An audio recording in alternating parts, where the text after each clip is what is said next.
감옥에 있는 세례 요한이 예수님에게 제자들을 보내서 여쭤보았습니다. 오실 분이 당신입니까? 아니면 다른 분을 저희들이 기다려야 합니까? 이렇게 여쭤보았습니다. 요한이 이렇게 질문하는 이유가 무엇이냐? 그것은 실망하고 낙심해서 질문하는 것입니다. 이 질문에 대해서 예수님께서 말씀하시기를 너희가 듣고 본 것을 요한에게 전하라고 했습니다. 맹인이 보고 못 걷는 자가 걷고 나병 환자가 깨끗해지고 죽은 자가 살아나고 그리고 가난한 자에게 복음이 전파된다. 이것 너희가 듣고 보았으니 이것을 전하라고 했습니다. 이 말씀은 예수님께서 이 땅에 오셔서 이 세상이 새로운 세상이 되었다. 이런 뜻입니다. 요한이 기대하던 그런 세상은 아닙니다. 요한은 심판을 기대했습니다. 요한은 알곡과 쭉정이를 구분하고 알곡은 복관해드리고 쭉정이는 영원히 타지 않는 불에 던지는 그런 심판을 기대하고 있었습니다. 그런데 예수님은 그렇게 말씀하지 않았습니다. 요한이 기대하던 그런 시대가 안 온다, 그런 심판이 없다, 이런 것을 말씀하시는 것이 아니라 지금은 그런 시대가 아니라는 거예요. 지금은 그런 때가 아니라는 것입니다. 지금은 구원받을 때고 지금은 은혜 받을 때다, 이렇게 말씀을 하시는 것이죠. 요한이 기대하는 그런 시대는 언제 오느냐? 예수님께서 다시 오시면, 예수님께서 재림하시면 그런 시기가 될 것입니다. 그렇지만 지금 초림 때 예수님께서 이 땅에 처음 오셨을 때는 그런 시기가 아니라는 것이죠. 요한은 자신이 원하는 일이 일어나지 않아서 낙심하고 실망했습니다. 그런데 예수님께서 말씀하시는 것을 듣고 그 대답을 듣고 그 의심하던 것, 그 낙심하던 것이 엎어졌겠죠. 요한이 낙심한 이유가 무엇이냐? 오해에서 낙심한 거예요. 초림 때부터 심판이 있을 것이다. 초림 때부터 하나님께서 강력하게 심판하실 것이다. 이렇게 생각했는데 그것은 오해다. 잘못 생각하는 것이다. 이렇게 말씀하셨습니다. 그래서 예수님께서 대답하셨기 때문에 오해가 좀 해소되고 그리고 의심이 해소가 되었을 것입니다. 이렇게 요한의 제자들이 떠난 이후에 예수님께서 그 세례 요한에 대해서 계속해서 말씀을 하십니다. 3번 질문하십니다. 거의 동일한 질문을 3번 하세요. 그런데 두 번째 질문하고 세 번째 질문은 첫 번째 질문하고 연결이 되어 있습니다. 첫 번째 질문이 무엇이냐? 너희가 무엇을 보기 위해 광야에 나갔더냐? 이렇게 첫 번째 질문하십니다. 그리고 두 번째 질문은 너희가 무엇을 보려고 나갔느냐? 이렇게 질문하시고 세 번째는 어찌하여 나갔느냐? 선지자를 보기 위해서 나갔느냐? 이렇게 질문하십니다. 이 질문에 대해서 질문도 하시고 대답도 다 하십니다. 그렇게 대답하시면서 요한이 누군지, 요한이 어떤 사람인지 우리에게 말씀을 하시죠. 첫 번째 질문하신 것이 무엇이냐? 너희가 무엇을 보기 위해서 광야에 나갔느냐? 이렇게 질문하시고 대답도 하십니다. 흔들리는 갈대를 보기 위해서 나갔느냐? 이렇게 대답하면서 또 물으시죠. 사람들이 광야에 나간 이유가 무엇입니까? 흔들리는 갈대를 보기 위해서 나간 것은 아니죠. 갈대를 보기 위해서 나간 것이 아니라 세례 요한을 보기 위해서 나갔습니다. 그는 광야에서 외치는 자의 소리입니다. 회개하라, 천국이 가까이 왔다, 이렇게 외쳤습니다. 그래서 그 외치는 소리를 보기 위해서, 그 요한을 보기 위해서 사람들이 광야에 나갔습니다. 그런데 예수님께서 질문하시기를 흔들리는 갈대를 보기 위해서 나갔느냐 이렇게 물으셨어요. 왜 이렇게 물으셨을까요? 그런가 하면 요한은 그렇게 흔들리는 갈대가 아니라는 것입니다. 지금 감옥에 있죠. 지금 감옥에 있으면서 약간의 의심이 들어왔습니다. 약간 회의가 들어왔습니다. 그렇지만 그는 흔들리는 갈대와 같은 그런 사람이 아니라는 것입니다. 그는 광야에서 강력하게 복음을 전했습니다. 갈대가 아니라 강력하게 예수님에 대해서 전했습니다. 회개하라고 했습니다. 그런 어떤 사람이냐? 광야를 뚫고 나갈 수 있는, 어떤 어려움이 있고 어떤 고난이 있어도 그 어려움을 충분히 이길 수 있는 그런 사람입니다. 그런 사람이라는 것을 말씀하기 위해서, 흔들리는 갈대가 아니다 이것을 말씀하기 위해서 흔들리는 갈대를 보기 위해서 나갔느냐 이렇게 물어보셨습니다. 두 번째 무엇이라고 물어보셨습니까? 부드러운 옷 입은 사람을 보기 위해서 나갔느냐 이렇게 물으셨습니다. 그런 사람들은 왕궁에 있다 이렇게 말씀하셨습니다. 무슨 소리죠? 요한은 그런 사람이 아니라는 것입니다. 그런 광야에서 낙타, 토롯을 입고 그리고 메뚜기와 석청을 먹으면서 광야에서 외쳤습니다. 그렇게 해서 광야에서 그가 외친 것은 이것은 어떤 권력을 얻기 위해서, 힘을 얻기 위해서 그렇게 광야에서 외친 것이 아니죠. 그렇게 해서 광야에서 외치자, 그가 외치자 이스라엘 모든 백성들이 나와서 그에게 세례를 받았습니다. 만약에 그가 권력을 원했다면, 그가 힘을 원했다면 자기에게 나오는 사람들을 이용해서 권력을 잡았을 것입니다. 힘으로 어떻게 했을 것입니다. 그런데 그는 권력을 원하지 않았습니다. 힘을 원하지 않았습니다. 세상의 국위영화를 원하는 것이 아니죠. 만약에 세상의 국위영화를 원했다면 그럼 왕궁에 가 있을 것인데 그렇게 세상의 국위영화를 원하는 사람, 그런 사람들은 왕궁에 있다 이렇게 말씀하셨죠. 그는 왕궁에 있는 것이 아니라 광야에 있습니다. 세 번째로 말씀하신 것이 무엇이죠? 선지자를 보기 위해서 나갔느냐 이렇게 말씀하셨습니다. 옳다. 선지자보다 요한은 더 나은 자다 이렇게 말씀하셨습니다. 그러면서 말씀하셨는데 10절에 무엇이라고 말씀하셨습니까? 주님의 길을 예비하는 자다 이렇게 말씀하셨어요. 요한은 어떤 선지자냐? 주님의 길을 예비하는 선지자입니다. 그런데 이 주님의 길을 예비한다 이 말씀은 구약 성경을 인용하신 거예요. 구약 성경에 있는 말씀을 그대로 인용하셨는데 어떤 말씀을 인용하셨는가 하면 말라기 3장에 있는 말씀을 인용하셨습니다. 우리가 인용하신 원 말씀 한번 찾아보도록 하죠. 말라기 3장 1절 말씀 우리가 찾아보도록 하겠습니다. 말라기 3장 1절입니다. 한 절이니까 우리가 한 목소리로 같이 읽겠습니다. 몇 장 앞에 가면 말라기죠. 마태복음 앞에. 말라기 3장 1절 말씀 찾으셨죠? 우리가 한 목소리 읽겠습니다. 시작. 만군의 여호와가 이르노라. 보라, 내가 내 사자를 보내리니 그가 내 앞에서 길을 준비할 것이요 또 너희가 구하는 바 주가 갑자기 그의 성전에 임하시리니 곧 너희가 사모하는 바 언약의 사자가 임하실 것이라. 아멘. 말라기 선지자는 어떤 선지자냐? 구약의 마지막 선지자입니다. 이 말라기 선지자가 예언하기를 주님께서, 하나님께서 메시아를 보내주신다 이렇게 예언했습니다.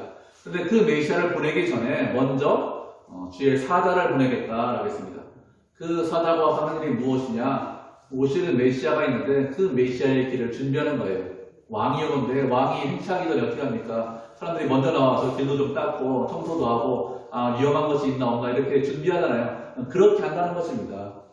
그렇게 사자가 와서 메시아가 오기 전에 그 길을 준비한다.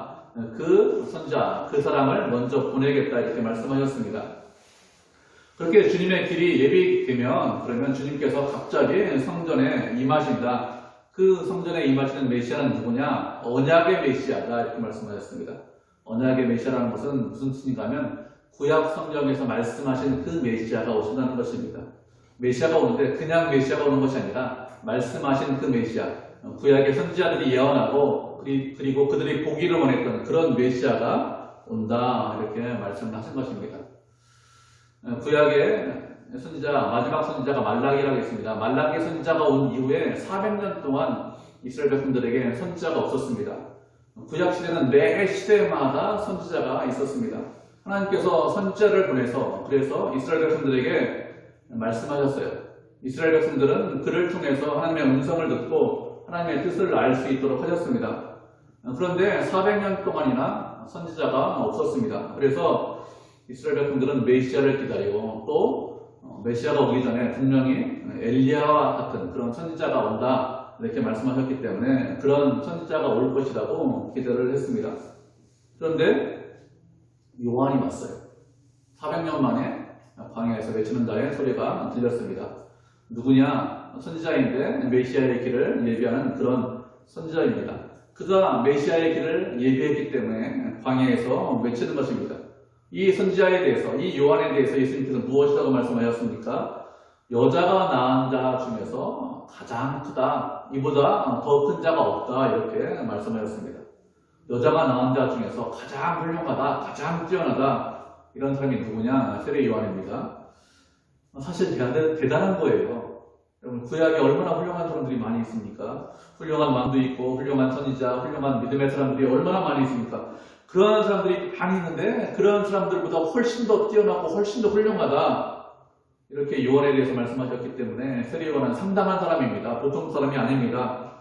그런데 또 무엇이라고 말씀하셨습니까? 근데 천국에서는 지극히 작은자라도 이 요한보다 더 크다 이렇게 말씀하셨어요. 예수님께서 요한을 책망하셨습니다. 그런데 갑자기 천국에서는 지극히 작은 자, 아주 소자 그런 자가 이 요한보다 훨씬 더 크다 이렇게 말씀하셨습니다. 요한을 책망하기 위해서 이 말씀을 하신 것인지 요한을 칭찬하기 위해서 이 말씀을 하신 것인지 좀 헷갈리죠. 어떻게 들으면 요한을 칭찬한 것 같고 또 어떻게 들으면 요한을 책망하신 것 같습니다. 예수님께서 왜 이렇게 말씀하셨을까요? 왜 우리가 이렇게 말씀하셨는지 말씀을 한 구절 찾아보도록 하겠습니다. 히브리서 11장 39절입니다. 히브리서 11장 39절입니다.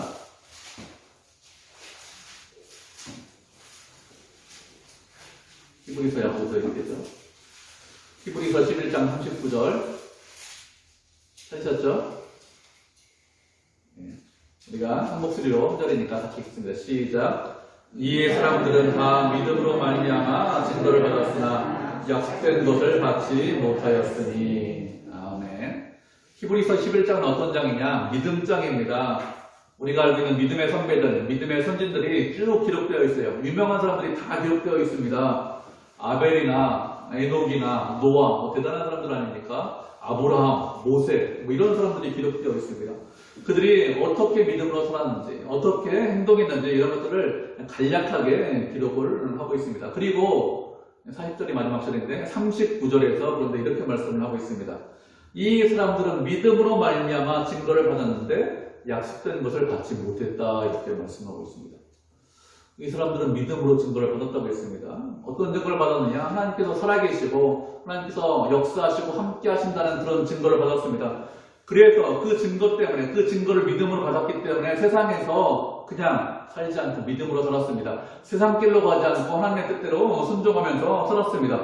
그런데 이들이 무엇을 받지 못했느냐? 약속된 것을 받지 못했다고 했습니다. 무슨 뜻일까요? 약속된 것을 받지 못했다는 것이. 이 사람들은 어떤 사람들이냐? 모두 다 구약의 백성들입니다. 그들이 무엇을 보지 못했을까요? 그들이 보지 못한 것은 하나님의 나라를 보지 못했습니다. 예수님을 만나지 못했습니다. 메시아가 구원을 하기 위해서, 우리를 구원하기 위해서 오신다는 것을 알았습니다. 믿음으로 분명히 알았습니다. 그래서 그들이 기대하는 것은 누구냐? 오실 메시아를 바라보고 오실 메시아를 믿고 기대하면서 있었습니다. 그렇지만 어떻게 했어요? 그 오실 메시아를 만나지 못했습니다. 그래서 메시아가 오신다 그런 증거를 받았지만 그렇지만 오신다는 약속이 있는데 그 약속의 메시아를 직접 만나지 못했습니다. 그래서 약속된 것을 만나지 못했다 이렇게 말씀을 하고 있는 것입니다. 이렇게 구약의 사람들은 아무도 예수님을 만나지 못했습니다. 그런데 이에 반해서 세례요한은 어떻죠? 세례요한은 누구를 만났습니까? 예수님을 만났습니다. 그래서 무엇이라고 말씀을 하시는 거예요? 여자가 난 자 중에서 가장 큰 자다 이렇게 말씀을 하시는 것입니다. 구약에는 어떤 선지자보다, 구약에는 어떤 믿음의 사람보다, 어떤 왕보다, 구약에는 어떤 백성들보다 가장 큰 자다 이렇게 말씀하셨습니다. 왜 그런가 하면 약속의 메시아를 직접 만나고 눈으로 보고 그가 세례를 주었기 때문에 그렇습니다. 그런데 천국에선 지극히 작은 자라도 세례요한보다 크다 이렇게 말씀하셨습니다. 왜 이렇게 말씀하셨습니까? 그런가 하면 세례요한은 예수님을 만났습니다. 그에게 세례를 주었습니다. 그렇지만 세례요한이 보지 못한 것이 있어요. 무엇을 보지 못했습니까? 예수님께서 십자가에 달려 돌아가신 것을 보지 못했습니다. 먼저 죽었기 때문에 그러죠. 예수님께서 사흘 만에 부활하신 것을 보지 못했습니다. 40일 만에 승천하셨고 그리고 10일 이후에 오순절 성령 강림이 있었는데 그런 성령 강림을 보지 못했습니다. 그리고 하나님의 나라가 어떤지, 교회가 얼마나 큰 은혜가 있고 어떻게 확장되는지 그런 것들을 보지 못했습니다. 누구만 봤죠? 신약에 있는 백성들만 보았습니다. 우리만 봤어요. 우리는 예수님의 사역을 다 알고 있습니다. 그리고 복음이 어떻게 세상에 전파되는지도 알고 있습니다. 교회의 역사를 알고 있습니다. 하나님께서 얼마나 큰 은혜를 교회에 주셨는지, 얼마나 사랑하고 계신지 이런 것들을 다 알고 있습니다. 그런데 세례요한은 이런 것들을 아무것도 몰라요. 그래서 말씀을 하시는 것입니다. 지극히 작은 자라도 세례요한보다 훨씬 더 크다 이렇게 말씀하시는 것입니다. 왜 그런가 하면 하나님 나라의 사역을 다 보았기 때문에 이렇게 말씀을 하시는 것입니다. 그리고 무엇이라고 하셨습니까? 12절을 보면 세례 요한의 때부터 천국은 침노를 당하나니 침노하는 자는 빼앗는다 이렇게 말씀하셨습니다. 천국, 하나님의 나라죠. 하나님의 나라는 침노를 당하고 침노하는 자는 빼앗는다 이렇게 말씀하고 있습니다. 근데 이 말씀은 어려운 말씀은 참 유명한 말씀입니다. 왜 어려운 말씀인가 하면 이 헬라어 언어가 있는데 이 헬라어 언어가 우리말에 없는 이 중간태라는 것으로 되어 있습니다.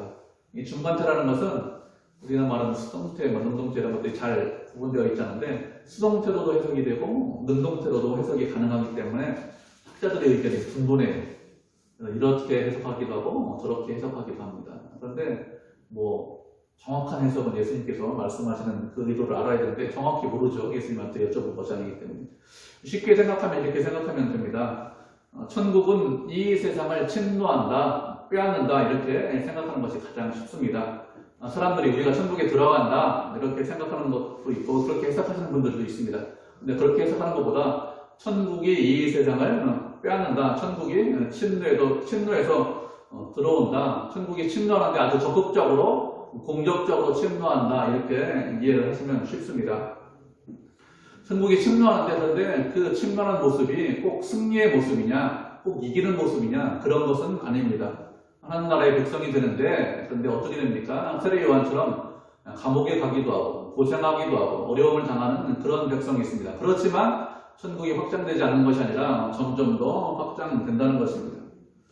세례 요한 때부터 계속해서 이 세상에 누가 들어온다고요? 무엇이 들어온다고요? 하나님 나라가 들어오고 하나님 나라가 점점 더 확장되고 하나님 나라의 백성들이 점점 더 커진다 이렇게 생각을 하시면 됩니다. 선지자와 율법은 요한까지다 이렇게 말씀하셨습니다. 무슨 소리냐? 구약 시대는 요한까지라는 것입니다. 요한 이후에는 신약 시대입니다. 요한이 누구냐? 요한은 엘리야라고 했죠. 메시아를 예비하는 데다 이렇게 말씀하셨습니다. 요한 이후부터는 신약 시대입니다. 예수님은 누구죠? 예수님은 어떤 분이냐? 구약과 신약을 연결하는 분, 그분이 예수님이십니다. 구약 시대는 어떤 사람이 구원받았습니까? 이스라엘 백성으로 태어나야, 혈통적으로 유대인으로 태어나야만 그 사람이 구원받았습니다. 그 사람이 하나님의 백성입니다. 그렇지 않으면 구원받을 수가 없어요. 혈통적으로 유대인이 아니면 구원받을 수 없습니다. 그래서 혈통적으로 유대인으로 태어난 사람들이 자신들이 선민이다, 하나님의 백성이다 이런 자부심을 가지고 있었습니다. 그런데 신약 시대는 그렇지 않습니다. 천국이 어떻게 한다고요? 침노해서 들어왔습니다. 그러면 신약 시대는 누가 구원받는 백성이죠? 신약 시대는 이스라엘 백성으로 태어나야, 유대인으로 태어나야 구원받지 않습니다. 누가 구원받는 백성이죠? 천국이 침노에 들어왔기 때문에 교회가, 우리가 구원받는 백성이 됩니다. 다른 말로 하면 예수 그리스도를 믿어야 그래야 하나님의 백성이 될 수 있는 것이죠. 예수님 이후부터 세례 요한까지 구약이고 예수님은 신구약을 연결하신 분이고 그 이후부터는 교회가 그리스도를 믿어야 우리가 알고 있는 대로 예수님을 믿어야 하나님의 백성이 됩니다. 이렇게 예수님께서 세례 요한에 대해서 말씀해 주셨습니다. 그리고 이 세대가 어떤 세대인지 비유로 말씀해 주셨습니다. 이 세대가 어떤 세대인가 하면 아이들이 장터에서 놀이를 하고 있는 그런 세대인데 그렇게 놀이를 하는데 아이들이 피리를 봅니다. 피리를 보면 춤을 춰야 되는데 춤을 추지 않습니다. 그리고 슬피웁니다. 슬피우면 가슴을 쳐야 되는데 가슴을 치지 않는다 이렇게 말씀을 하고 있습니다. 무슨 뜻일까요? 요한이 이 땅에 왔습니다. 금식했습니다. 그랬더니 사람들이 무엇이라고 합니까?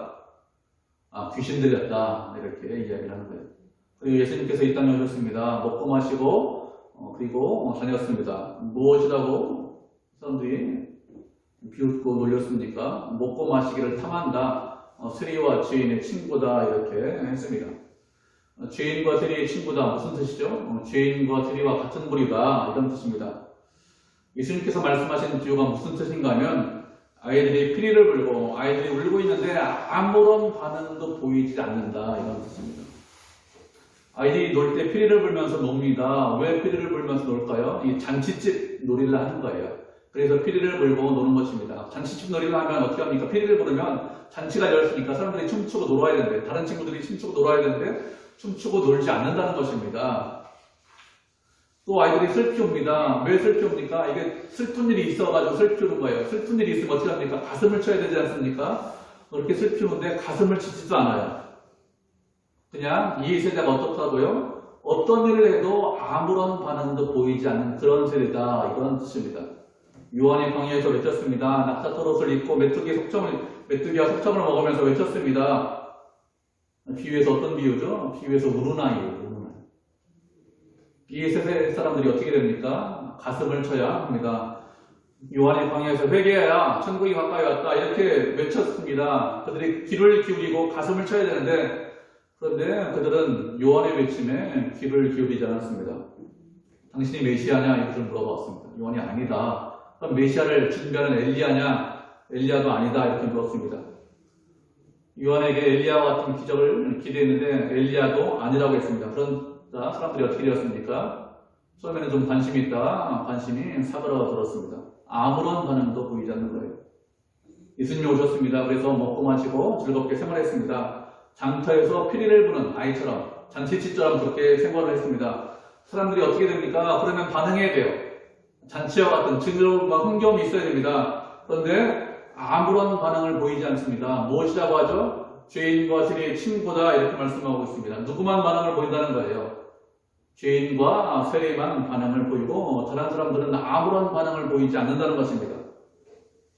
왜 반응이 없을까요? 세례 요한은 여자가 난 자 중에서 가장 큰 자입니다. 요한이 외쳤는데 아무런 반응을 보이지 않습니다. 그리고 예수님께서 말씀을 전하셨습니다. 메시아입니다. 그리스도입니다. 참 하나님이시고 참 인간이신 예수님이 말씀을 전했습니다. 그런데 아무런 반응이 없어요. 왜 아무런 반응이 없을까요? 왜 아무런 반응이 없는가 하면 그들이 전하는 복음을 나도 다 알고 있다 이렇게 생각을 하고 있는 것입니다. 그래서 아무런 반응이 없는 것입니다. 여러분 복음을 전하면 가장 은혜 받기 힘든 사람이 누군지 아십니까? 가장 은혜 받기 어려운 사람이 누군가 하면 저 같은 목회자가 가장 은혜 받기 어렵다고 합니다. 왜 그럴까요? 나도 다 알고 있다. 이런 생각을 하는 거예요. 나도 다 배웠다. 그래서 은혜 받기 어렵다고 합니다. 목회자가 가장 은혜 받기 어렵다고 해요. 또 누가 은혜 받기 어려울까요? 모태신앙이 은혜 받기 어렵다고 합니다. 또 누가 은혜 받기 어렵습니까? 신앙생활 여러분처럼 오래 하신 분들이 은혜 받기 어렵다고 합니다. 왜 어렵다고 하죠? 이전에 그 설교 다 들어봤다. 이런 생각이기 때문에 그렇습니다. 목회자가 말씀을 전합니다. 그러면 어떻게 생각하죠? 그래, 내가 수십 년 동안 신앙생활 했는데 못 들은 설교가 어딨냐? 그 말씀 모르냐? 다 알고 있다. 이렇게 생각하는 것입니다. 이렇게 생각하면 은혜 받을 수 있을까요? 전혀 은혜 받지 못합니다. 그렇지 않고 말씀을 전혀 듣지 못했습니다. 말씀을 알지 못합니다. 그러면 그런 사람들은 말씀을 듣고 은혜 받습니다. 그런데 어떤 사람들이 은혜 받지 못합니까? 말씀을 조금 알고 있으면 그 사람들이 은혜 받지 못합니다. 말씀을 많이 알고 있어요. 그럼 어떻습니까? 말씀을 많이 알고 있으면 자신이 얼마나 부족한지, 얼마나 연약한지 깨닫고 있습니다. 그래서 말씀을 들으려고 합니다. 하나님, 주께서 말씀하셨으니까 제가 그 말씀을 듣겠습니다.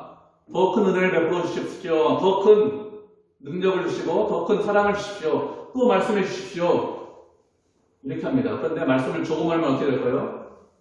그러면 말씀을 듣지 않으려고 합니다.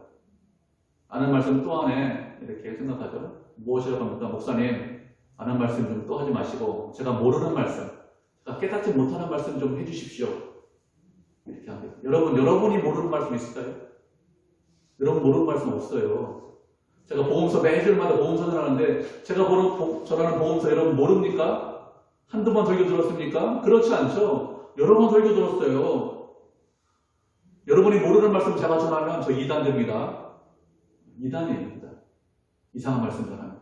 여러분이 다 알고 있는, 여러분이 깨닫고 있는 그 말씀을 전합니다. 그런데 들리지 않아요. 왜 들리지 않습니까? 마음을 낮은 곳에 두셔야 됩니다. 마음을 낮은 곳에 두지 않기 때문에 들리지 않아요. 다 알고 있는데 뭘 또 그 말씀 또 하냐? 다 알고 있는 말씀입니다. 그렇지만 하나님께서 그 말씀 또 하신다. 그러면서 마음을 낮은 곳에 두셔야 됩니다. 그래야 말씀이 들려요. 그런데 다 아는 말씀이지 뭘.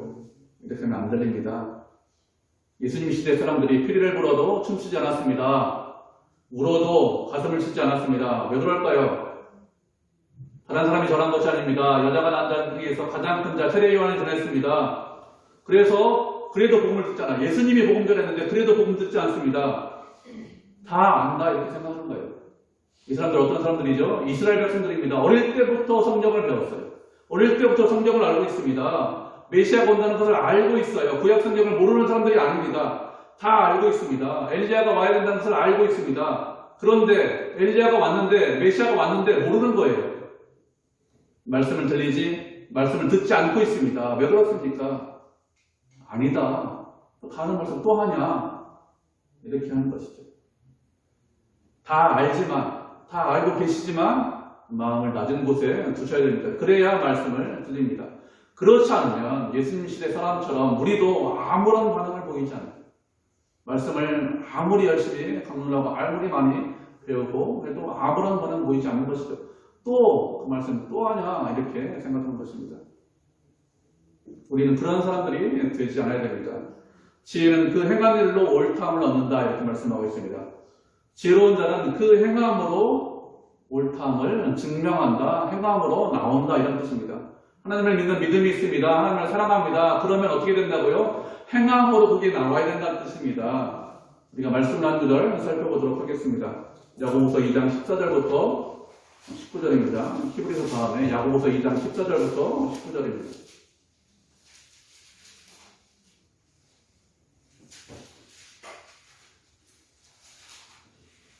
야고보서 2장 14절부터 19절까지 말씀이죠.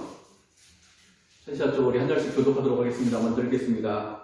내 형제들아, 만일 사람이 믿음이 있노라 하고 행함이 없으면 무슨 유익이 있으리요? 그 믿음이 능히 자기를 구원하겠느냐? 너희 중에 누구든지 그에게 이르되 평안히 가라, 덥게 하라, 배부르게 하라 하며 그 몸에 쓸 것을 주지 아니하면 무슨 유익이 있으리요? 어떤 사람은 말하기를 너는 믿음이 있고 나는 행함이 있으니 행함이 없는 내 믿음을 내게 보이라. 나는 행함으로 내 믿음을 내게 보이리라 하리라.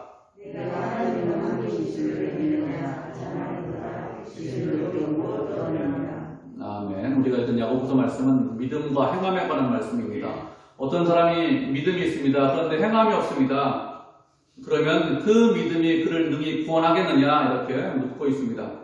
믿음이 있어요. 그런데 행함이 없습니다. 그렇다면 그 믿음이 구원을 할 수 있을까요? 그 믿음이 구원하지 못합니다. 믿음이 있는데 그 믿음에 걸맞는 행함이 없습니다. 그런 믿음이 있을 수 있습니까? 그런 믿음은 없습니다. 만약에 믿음이 있다면 그 믿음에 걸맞는 행함이 반드시 있어야 됩니다. 그것이 믿음이 있는 것입니다. 믿음이 있는데 행함이 없다. 그런 믿음은 없습니다. 믿음이 있으면 반드시 행함이 있어야 됩니다. 어떤 형제가 일용할 양식이 없어요. 배고팠습니다. 배고픕니다. 그런데 무엇이라고 하죠? 내가 도와줄 수 있습니다. 힘쓸 수 있습니다. 덥게 해라, 배부르게 해라 하면서 그냥 보내요. 그런 믿음을 무엇이라고 했습니까? 그 믿음은 죽은 믿음이라고 했습니다. 참 믿음이 아닙니다. 살아있는 믿음이 아닙니다. 그것은 귀신이 갖고 있는 믿음이죠. 귀신은 어떻습니까? 복음서를 읽어보면 귀신은 예수님이 메시아인 것을 다 알고 있습니다. 귀신들이 무엇이라고 하죠? 우리를 멸하기 위해서 이곳에 오셨습니까? 우리를 괴롭게 하기 위해서 이곳에 오셨습니까? 이렇게 묻습니다. 귀신이 예수님이 메시아인 거 모를까요?